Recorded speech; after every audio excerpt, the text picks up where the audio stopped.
Fernando, boa noite, parabéns pela vitória. Boa noite. Para começar, acho que o que a gente ficou aqui observando em Porto Alegre, quando estava 3-0, o Fluminense seguiu com a sua filosofia do toque de bola, mesmo o segundo gol do Grêmio tendo saído em um erro de saída de bola. Manteve o padrão de jogo. E depois, no intervalo, conquistou o empate, chegou à vitória. Então, o que a gente quer saber a respeito do padrão de jogo? Foi mantido como uma característica sua, a razão dessa manutenção? E qual foi a conversa no vestiário, acreditando ainda, mesmo com 3-0 adverso? Boa noite.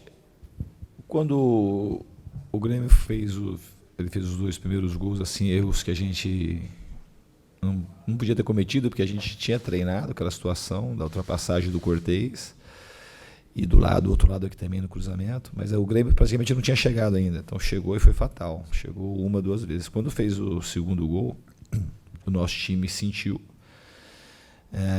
desequilibrou um pouco o nosso time, porque o nosso sistema de marcação ele estava ajustado para esperar e saindo aos poucos e na hora certa, e com 2-0 os jogadores estavam saindo um pouco desorganizados e acabamos tomando o terceiro gol. Só que com a bola o time continuou jogando, insistiu no jogo, no padrão que a gente treina, e por conta disso fez o primeiro gol, numa jogada bonita, assim, com muitos toques de cruzamento, bastante gente na área. E aí no segundo gol a gente conseguiu aproveitar uma falha da equipe do Grêmio. E quando foi para o vestiário a gente ajustou a marcação, eu trouxe o Johnny para dentro, junto com o Luciano, para a gente poder fazer uma pressão mais bem feita, com os encaixes mais precisos. Isso aconteceu, deu muito resultado. Aí a gente teve um domínio muito grande do jogo, e até a gente alcançar a virada. Depois o time veio um pouco para trás, ficou seguro, teve chances de contra-ataque, o Grêmio também se lançou mais à frente, aí fez o gol de bola parada o Grêmio, e a gente teve a felicidade de fazer o 5º gol, o que mostra muito que a equipe é uma equipe persistente, que sabe lutar, que sabe acreditar nas ideias, naquilo que está sendo proposto. A gente teve outra partida super difícil na Vila Belmiro, que até a gente tomar o gol, o jogo estava muito equilibrado. Então, assim que a gente está amadurecendo o time. É um time de jogadores muito valentes, que estão sabendo cada vez mais acreditar que é possível fazer grandes jogos como o de hoje. Fernando, boa noite. Boa noite. Depois de um jogo como hoje, de uma das viradas mais impressionantes da história do Campeonato Brasileiro, qual é o ânimo, qual é a moral que ganha o grupo do Fluminense para a sequência? O Fluminense, antes do início da rodada, era o lanterna do Campeonato Brasileiro. Agora tem uma sequência com um clássico contra o Botafogo no próximo final de semana e já o primeiro jogo das oitavas contra o Cruzeiro na Copa do Brasil, o Cruzeiro atual bicampeão. Como isso repercute no grupo ao nível de confiança para a sequência do trabalho aí, porque é só pedreira pela frente? Eu acho que vai repercutir bem, porque é um time que soube sofrer. A gente estava 3 jogos sem vencer, com derrotas. Santa Cruz, Goiás. Aliás, Goiás, é bom a gente frisar nesse momento, que a gente podia estar com 6 pontos no campeonato agora. O VAR e a arbitragem tirou uma vitória do Fluminense. Foi determinante. A gente não pode esquecer, porque foi um erro muito banal. Hoje o VAR também, se não tem um juiz firme e da competência do Rafael Claus para contrariar o VAR, podia ter tirado também uma outra vitória do Fluminense. Então tem que registrar. Não sou de reclamar de arbitragem, essa entrevista, mas eu estou pontuando que o VAR com o Fluminense, quando ele é solicitado, todas as vezes é para trazer algum prejuízo ao Fluminense. A gente só quer que ele seja usado com justiça para todos os times, como foi na validação do gol do Grêmio. E falando de novo sobre a sua pergunta da vitória, eu acho que ela vai repercutir bem no elenco, porque todo mundo sabe como foi difícil chegar no estágio que chegou para poder encarar o Santos e o Grêmio de frente, jogando fora de casa. Então a gente é muito trabalho e os jogadores sabem que a gente tem que trabalhar cada vez mais para a gente poder ter chances de fazer um grande campeonato. Fernando, você veio aqui o ano passado com o Atlético e com o Renato fizeram um grande jogo aqui também, né? Foi 0-0 o jogo, mas com muitas alternativas, foi um grande jogo. E hoje você deu um abraço no Renato no início, depois no final, há pouco o Renato na entrevista disse: não tem explicação o que aconteceu hoje aqui. Para ele que perdeu, mas para você que ganhou, certamente tem algo aí que, além daquilo que você já colocou na primeira resposta, possa explicar o que aconteceu hoje aqui? O futebol é um jogo, tem muitas alternativas. A gente tem um controle de algumas coisas. Como eu disse, até o primeiro gol do Grêmio, o jogo estava muito equilibrado, o Grêmio não tinha chegado, a gente também não tinha, a gente estava até se insinuando um pouco mais do que o Grêmio no ataque.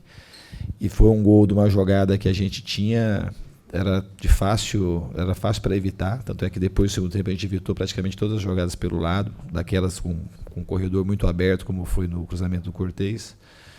E o futebol como na vida, tem uma dose de aleatória. Quando o Grêmio fez 3-0, o jogo ficou muito pro Grêmio. 2-0 já ficou muito pro Grêmio. Ficou à mercê, assim, a nossa estratégia de jogo, ela não encaixava. Eu falei para os jogadores, mesmo assim, não ficar avançando de maneira desorganizada, porque a gente tinha que ajustar, não estava encaixando mais. E se a gente sobe desorganizado, o Grêmio é um time que tem um jeito de jogar muito peculiar, tem muita retenção de posse por dentro e a gente ia acabar tomando mais gols como tomou o terceiro. E aí a gente teve muita coragem para jogar, muita determinação, persistência, insistiu. O primeiro gol foi um gol com a cara do time e o segundo gol a gente aproveitou uma chance que a gente teve no erro do Grêmio. Agora, já no segundo tempo, tem todas as explicações possíveis. O Fluminense foi muito soberano, soube mais pressionar, soube ganhar as segundas bolas. E a gente tomou conta do jogo no segundo tempo. Até a virada, depois o Grêmio passou a ter um pouco mais de posse, mas a gente trouxe o time para trás de uma maneira organizada. Não era uma posse que estava trazendo muito prejuízo para o Fluminense. A gente estava com o contra-ataque também aberto. E a gente teve chances também de ampliar o marcador. Então, essa foi a minha visão do jogo, mas o Grêmio tem uma grande equipe, é o melhor time do Brasil desses últimos anos, certamente. O trabalho do Renato é o melhor trabalho dos treinadores que estão aqui nesses últimos anos, está provado com números e com desempenho também.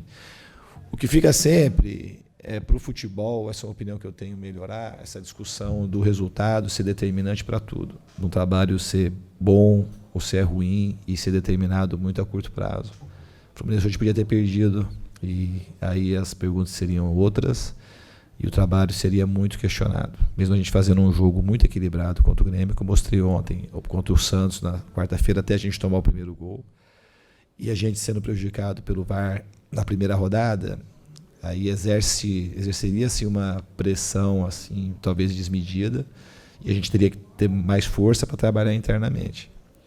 Quando a gente vê explanações dos treinadores lá de fora e todo mundo gosta desse tipo de coisa, é o papel de todo mundo, né? O Klopp falando que 1 ano de trabalho, o Guardiola falou isso para mim também, que 1 ano não dá para fazer nada. E a gente é avaliado muitas das vezes em 10 dias, em 15 dias, uma coisa que é muito boa, ela passa a ser muito ruim. Eu acho que esse caminho para o futebol é um caminho péssimo aqui no Brasil. A gente tem que saber avaliar trabalho, todo mundo que está, a comunidade do futebol, tem que saber avaliar melhor e distinguir daquilo que é bom daquilo que é ruim. Porque uma coisa que é boa, ela não pode mudar porque o placar do jogo mudou. Hoje o placar se alternou o tempo todo. Se a gente tivesse perdido o jogo de 5-4, que poderia ter acontecido, não teria mudado a história do que foi o jogo e o trabalho, nem o meu, nem o do Renato. Então, assim, o resultado é super importante, todo mundo quer vencer, mas assim, a gente tem que saber avaliar melhor os trabalhos para a gente poder fazer com que o futebol ele melhore. Essa é uma opinião que eu tenho.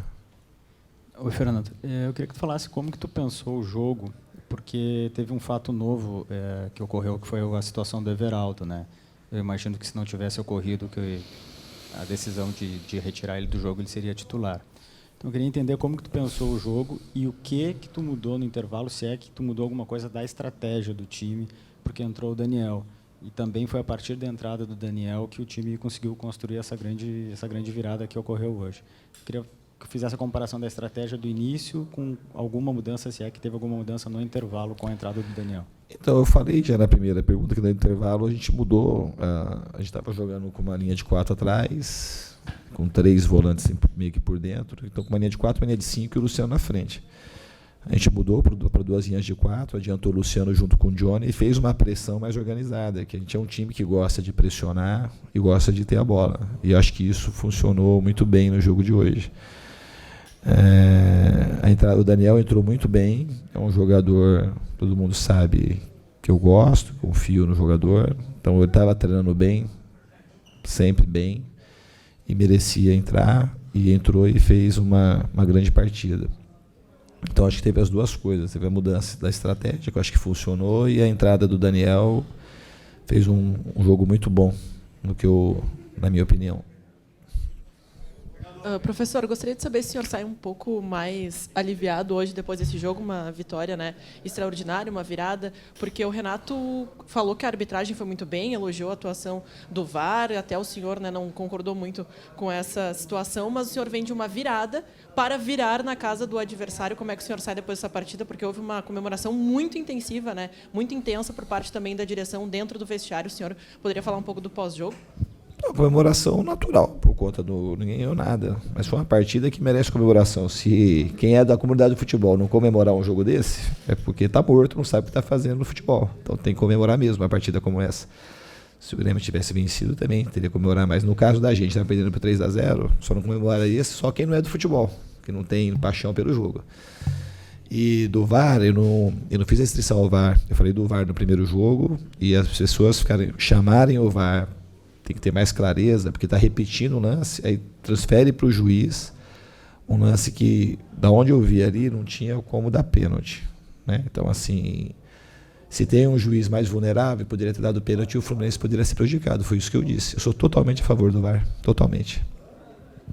No gol do Luciano, o Luciano faz a pressão alta em cima do Júlio César, acaba fazendo o gol. No gol de pênalti, o senhor passa uma instrução para o Bruno Silva, que passa para o Pedro a instrução no pênalti contra o Júlio César. E quanto influencia o Júlio César ter tido toda uma história no Fluminense, ter ficado quase 5 temporadas e ser o goleiro do Fluminense? Quanto esse conhecimento que o clube tem do Júlio César influenciou na partida de hoje? Acho que não influenciou nada, absolutamente nada. O Júlio César, eu não dei nenhuma instrução em relação ao Júlio César, absolutamente nenhuma. Aconteceu que o Luciano pressionou, como pressionou o Vanderlei várias vezes. Não teve nada, mudou absolutamente nada. E no pênalti, eu não interferi em nada. Chamei o Bruno Silva por causa de outro, não falei nada em relação ao Júlio César, não sabia nada de como ele se comportava. Então, assim, em relação a isso, em relação ao Júlio César, aquele foi um grande goleiro do Fluminense, e é um grande goleiro. E hoje cometeu um erro que muitos goleiros cometem. E a gente tem que tomar cuidado, porque a vontade da imprensa e incitar a torcida, às vezes determinar um prejuízo muito grande para o jogador. Errou. Futebol errou. Se ele estivesse aqui, eu falaria a mesma coisa. Errou, nós vamos para a próxima. Mas agora, se for crucificar, que é fácil, a gente colocar nossas paixões reprimidas e colocar toda a culpa no Júlio César, isso para mim eu acho que é uma coisa que não deve ser feita. Porque é assim que a gente determina o desaparecimento de muitos jogadores que poderiam ter sido e não conseguem. Porque é um cara que erra como você erra, como eu erro. Eu também errei na estratégia lá, estava 3-0, eu podia tomado 4, 5, aí todo mundo ia apontar para mim, em vez de apontar talvez para o Júlio César e falar que foi tudo errado, que é ruim, que não pode ser assim. Então o futebol é outra coisa que a gente tem que tomar um pouco mais de cuidado. O Grêmio não errou não perdeu por conta do Júlio César. Perdeu porque o futebol é um conjunto de 11 jogadores e as coisas têm um aleatório, não é um erro que determina sozinho um time perder ou ganhar. Fernando, tu já tem alguma ideia assim, de como tu vai pensar o time sem o Everaldo? Foi muito recente, né? E o que aconteceu hoje é um indicativo ou tu ainda que entrou o Guilherme, né? Ou ainda vai ter que pensar melhor como que vai montar o time sem essa presença desse jogador? Não, eu vou pensar. É uma possibilidade, tanto é que o Guilherme jogou hoje, já tinha jogado comigo, a gente arriscou por conta do conhecimento, ele já tinha jogado, principalmente na hora de fazer a recomposição defensiva por aquele lado. O Guilherme estava muito tempo sem jogar, 50 dias, eu acho, sem fazer uma partida, e treinando sem fazer jogo-treino, sem fazer coletivo, e ele deu a contribuição dele no jogo, também foi importante. E a gente tem uma semana inteira agora para preparar para o clássico contra o Botafogo. Fernando, sobre o Pedro, que a gente elogiou tanto durante a transmissão na nossa rádio, porque ele voltou de lesão, hoje marcou um gol. O que você tem visto já de evolução física e técnica deste jogador? O Pedro evolui dia a dia. Ficou muito tempo parado, 8 meses. E eu antecipei a volta dele nos 15 dias do que estava programado para os Jogos do Santa Cruz. E ele está indo. Pedro é um jogador que dispensa comentários. A gente quer contar com ele o mais rápido possível como titular. Mas a gente não vai pular etapas. A gente quer que o Pedro entre, como entrou contra o Santos, fez o gol. Hoje entrou, foi super importante. Ele está jogando cada vez melhor. E a tendência natural aí, daqui a pouquinho, ele vai estar iniciando as partidas. A gente só está preparando, porque ele em nenhum momento foi reserva do Fluminense. Ele é um cara que está preparando para ele poder suportar, se ele iniciar o jogo, um número maior de minutos. Fernando, você falou do trabalho do Renato, do tempo que ele tem à frente do Grêmio e da qualidade que ele vem apresentando no trabalho, tanto no desempenho quanto nos resultados. Tu tens alguma ideia dentro da tua filosofia de futebol? Tu tem umas ideias bem claras desde a época de Audax, desde Atlético Paranaense, passando por esses clubes.